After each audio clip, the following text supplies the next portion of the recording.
네, 시청자 여러분 안녕하십니까. 뉴스의 조수빈입니다. 자, 오늘 오후 채널A 사옥에서 내려다본 모습입니다. 이 광화문 주변 도심이 완전히 봉쇄됐습니다.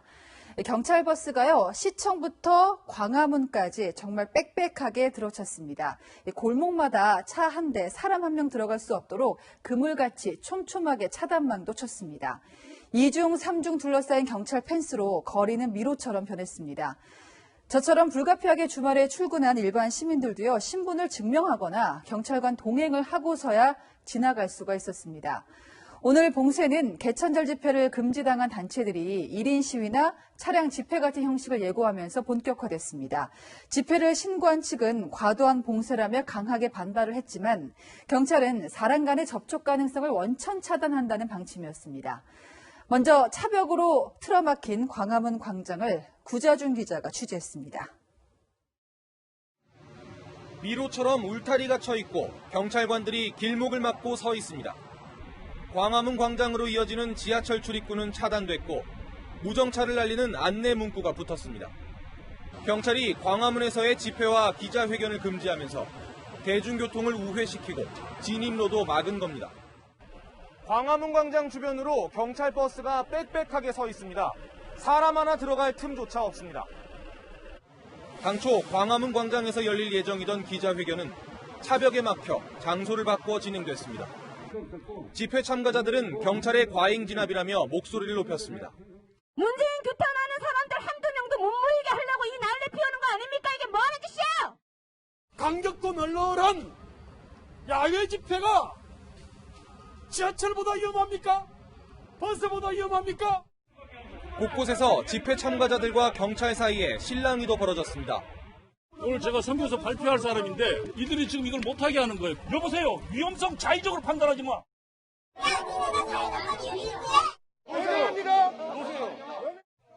현장을 촬영하던 취재진도 봉변을 당했습니다. 하지 말라 했잖아. 당신은 내 얼굴을 믿지 마요. 폭행하지 마세요. 8.15 비대위는 오는 9일 한글날과 10일에도 집회를 강행하겠다고 밝혔습니다. 채널A 뉴스 구자준입니다. 네, 통제된 게 광화문만은 아니었습니다. 다리란 다리는 물론이고요.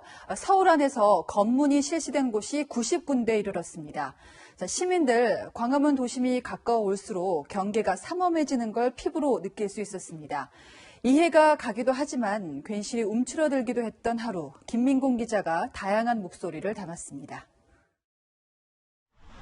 한남대교를 건너는 차량이 속도를 줄이기 시작합니다.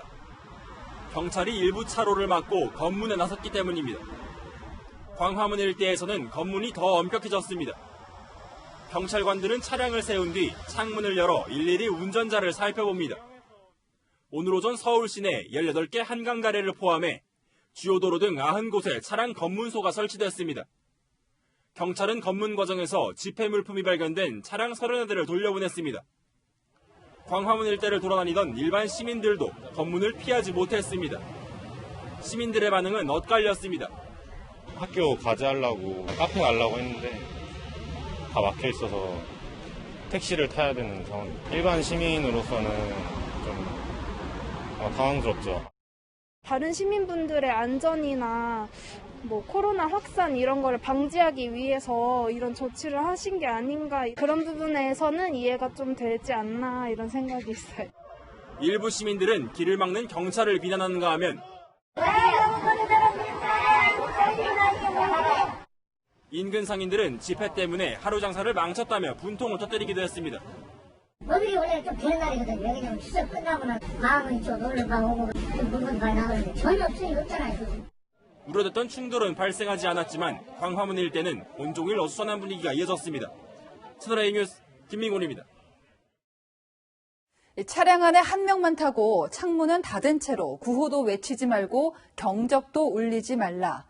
추미애 장관 또 조국 전 장관 자택 근처에 법원이 차량 집회를 허가하면서 내건 조건들입니다. 자, 현장 상황은 어땠을지 공태현 기자가 취재했습니다. 정부를 비판하는 스티커를 붙인 차량 9대가 줄지어 서 있습니다. 법원이 일부 인용 결정을 내리면서 10대 미만 조건으로 진행된 차량 시위입니다. 참가자들은 윤미향 더불어민주당 의원 자택과 서울구치소를 차례로 들린 뒤 조국 전 장관과 추미애 법무장관 자택까지 시위를 진행했습니다. 우리 국민들이 분노가 임계점을 넘어가는 바로 윤미향 범죄, 조국 범죄, 그리고 지금 논란의 중심에 있는 추미애 범죄에 대해서 조국 전 장관 집 근처에서 시위 차량들은 연속해서 경적을 울리며 지나갔습니다. 추 장관 자택 인근에서는 일부 차량들이 경적과 함께 창문을 내리려고 해 경찰이 제지하기도 했습니다.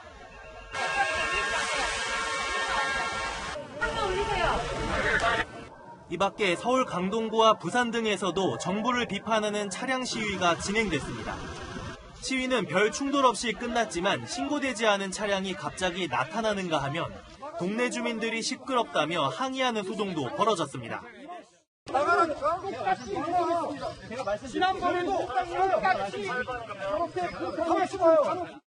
한편 조국 전 장관은 집회 자유는 헌법적 기본권인 만큼 법원 판단을 감수한다면서 동네 이웃들에게 죄송하게 됐다는 글을 올렸습니다. 채널A 뉴스 김태현입니다. 모든 국민은 집회 결사의 자유를 갖는다. 국가의 허가나 금지는 인정되지 않는다. 우리 헌법에 나오는 기본권 조항입니다. 방역도 중요하지만 지나친 대응이 헌법이 보장한 국민 자유를 침해했다는 목소리도 있습니다. 정부와 대척점에선 야권만의 비판도 아닙니다. 정의당, 참여연대도 문제점을 지적했습니다. 최수영 기자입니다. 정의당은 정부가 오히려 공포감을 조성했다고 지적했습니다.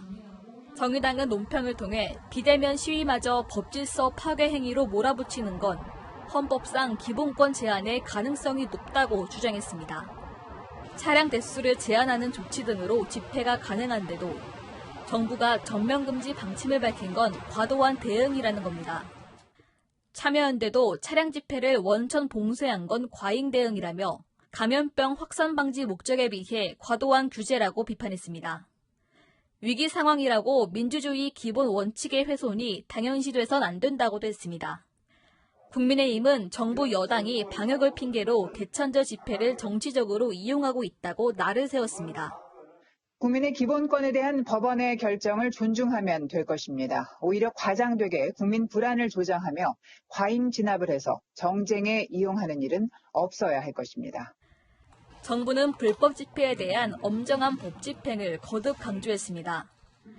정세균 총리는 서울지방경찰청을 방문해 집회 상황을 점검하기도 했습니다.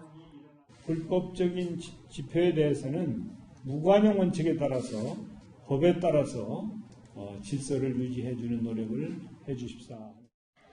민주당은 산발적인 1인 시위 등으로 경찰과 몸싸움이 벌어지는 등 긴장을 늦출 수 없는 주말이었다며 집회를 가진 일부 보수단체들을 겨냥했습니다. 채널A 뉴스 최수연입니다.